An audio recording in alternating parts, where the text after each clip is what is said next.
Arcanist super easy mode, but will it stay meta? Hello everyone, welcome to Noonie TV. So it's been several months and patches now with Gold Road coming out. Whether you love the Arcanist or hate it, if you are playing for groups, you just have to have an Arcanist team comp in trials or any type of team. However, meta will always change. Anyone who played Elder Scrolls for years knows nerfs and meta changes happen every few months. And within the last year or maybe more, meta changes about almost every 3 months. As much as I love this game, changing and reworking my damage builds every 3 months is extremely annoying, time consuming, but I kinda have no choice if you want to be competitive in the game.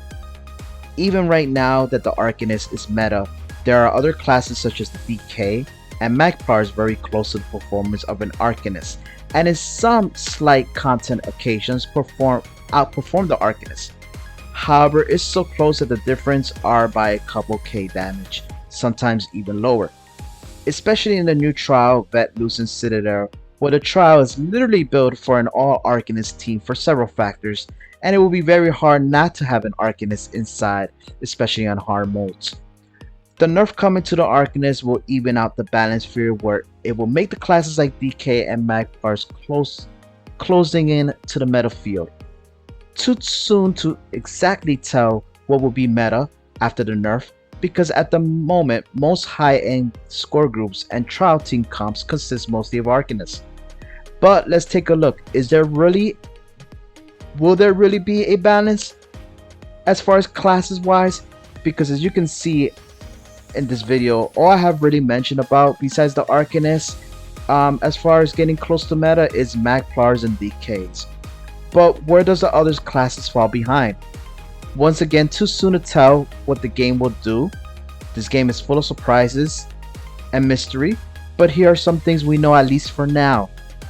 Crow DPS, we all know have problems DPS wise, where the game has been trying to fix it for quite some time. Now support wise, they make decent healers and good tanks. Easy Crow wise from the support DPS wise will still be in a lot of group comps, however is no longer mandatory. Now the tanks can now wear from the new Lucent Citadel trial the Lucent set, which in some groups completely eliminate having an Easy Crow altogether. Sork's heavy attacks are completely irrelevant when you have an Arcanist easy build that does far more superior damage and cleave. Sork tanks are coming around again, and the new support Sork MK, aka Martial Knowledge and Koro. Some people are still using other setups besides Koro, but this is the more current one. Sork MK is high in demand. Besides that, regular Sork DPS, while hitting hard single target wise, lacks cleave to have more than 1 or 2 in a comp group. DK have tanks and cores, and for the most part only use DK Senkosh purposes, which is still high in demand, but there's still not enough evidence yet to determine how an all DK group, or even having more than 2 or 3 DKs in a group, will be really much worth it. Wardens are pretty much used as healers where they strike strongly at. Having any more, which yes, Wardens are extremely hitting very hard. There was a Pars video not so long ago, I forgot his name on the YouTube, but so does every class hits hard. So there's just not enough to have more than 1 or 2 Wardens in the comp in general. And then finally we have the Nightblades. Single target damage, great survivalist class in the game.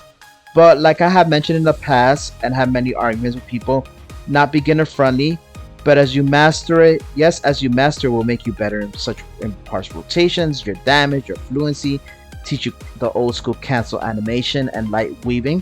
However, while all these other classes can do, and that's the situation, all these other classes can do high damage with a less complicated rotation compared to a Nightblade. And as far as survival wise, sure, they're great and probably may consider one of the best in the game, Nightblade survivalist mode once you master it. But then again, in endgame, team cops and cores, where it's considered the best of the best. Everyone should be proficient in their classes to survive and not be squishy. So at best, blades fall as a sub-in situation for teams, and that's if you know the person. But in general, blades are used more for damage bursty healing on a Roger healing build.